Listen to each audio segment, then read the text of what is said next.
job schedulers like a portable batch system we call PBS web services, or PBS schedulers, or Condor. There is the queue there.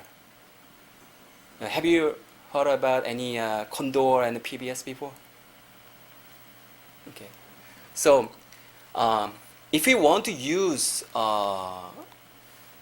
if you want to submit your job, you're gonna submit your job to one of gatekeepers, and that job is come to the service providers or resource providers. Their job schedulers, we call the PBS or Condor, is connected to the Globus containers, and then the job goes into the queue to be scheduled. If you, as attackers, if you submit huge amount of jobs at a time for a short time, the queue is broken and the queue is gonna be out of service. It's in reality, the queue is very very weak. So if you around over 1,000 jobs at a time to the current queue, Condor queue, that is serviced by Purdue University, the cluster is gonna be work. It's not gonna work. So the queue itself is very weak. So in this scenario, to increase the queuing, the attacker adds jobs in the queue faster than the time required for the jobs to execute the job, to execute the queue. Like if you submit huge amount of jobs at the speed faster than job executions, probably the remaining job will be increased, right? So until all the attackers queue the jobs complete and exit, no more jobs cannot be further proceeding. This is another type of attack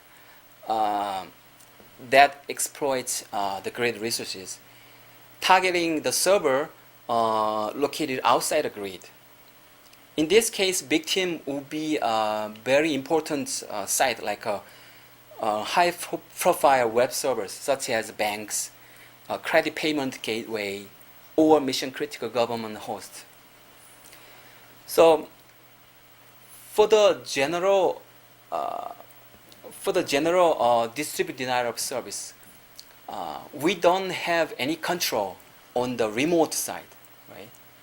So that's why, but the accountability agent has authorization to collect data from all of the layers in grid system. So in this case, we need approach in different ways, detecting not in destinations but in source levels.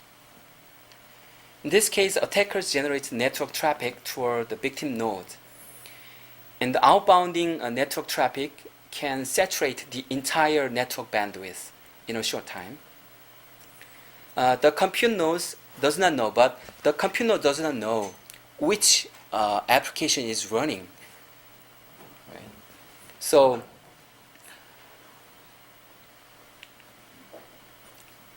to cover those two attacks, accountability has additional functions like detecting anomalies and then issuing alarms and then taking responsive actions. The first, detecting anomalies. Accountability agents use existing anomaly detection mechanisms like a statistical model or entropy-based approaches, etc., for monitoring resource consumptions. If there is no tool for specific resource consumption monitoring, it uses directly other ways, like by gathering resource consumption data from log informations generated by applications, or by using a system command like lsof or strace, etc. And then if an anomaly is detected, agent issues alarms based on the severity of the threat and the likelihood that the anomalies is in fact attack. Raising alarms. This one is to notify the possibility of an attack. Agents coordinate with each other by means of alarms. In this case, an alarm contains not only the warning itself, but also crucial job information like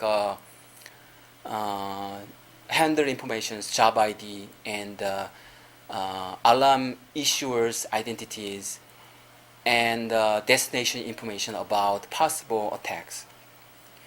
This alarm is classified as light, moderate, and critical based on the severity of the threat. And the last step is taking responsive actions. Intuitively, if you detect some anomalies, the first thing that you need to do is the killing process, running on behalf of the malicious jobs. And then also killing the pending jobs to block other sub-jobs that can potentially harm other nodes of the job graph.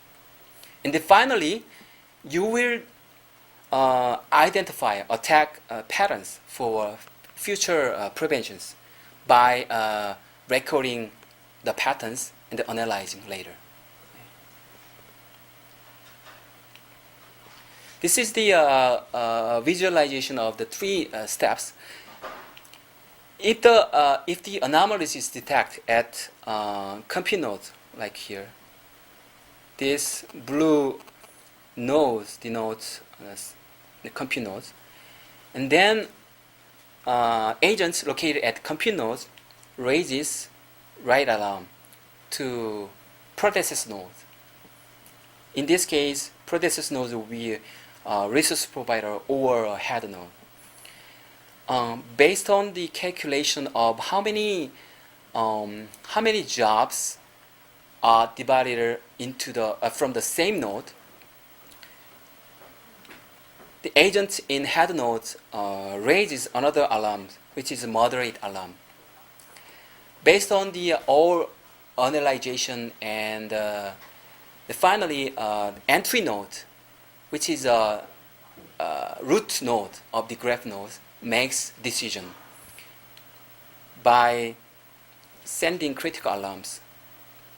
Upon list of critical alarms, the agent in each compute node take responsive actions like kills processes like that, and then disconnect ongoing attacks.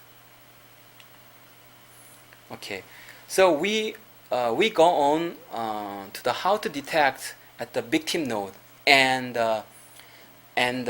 source node. The first, detection at the victim node. In this case, there are many resources, but in this case, we only consider the one of queues that I mentioned before.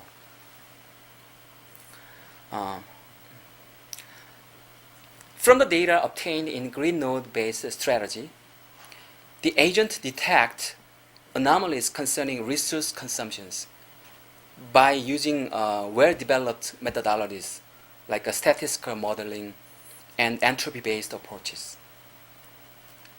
However, such approaches are often not accurate because in complicated grid systems, they may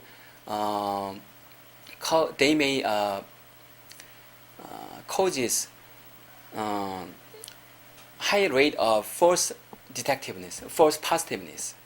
So, in this, even if agents detects anomalies from the grid node-based strategies, it doesn't immediately